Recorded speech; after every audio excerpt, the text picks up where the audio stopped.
What's going on, guys? Today we have some vanilla Kit Kats.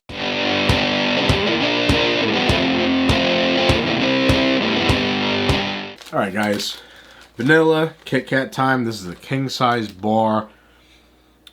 Serving size 3 fingers per person. 170 calories. Good lord.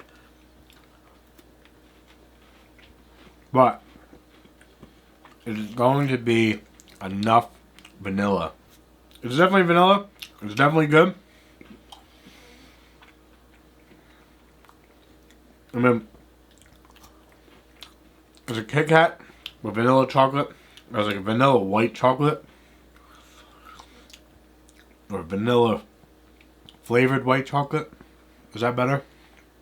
They're really good. I'm a big white chocolate fan. If you guys are, you're gonna love these too. Not paid or sponsored. Go out and get them.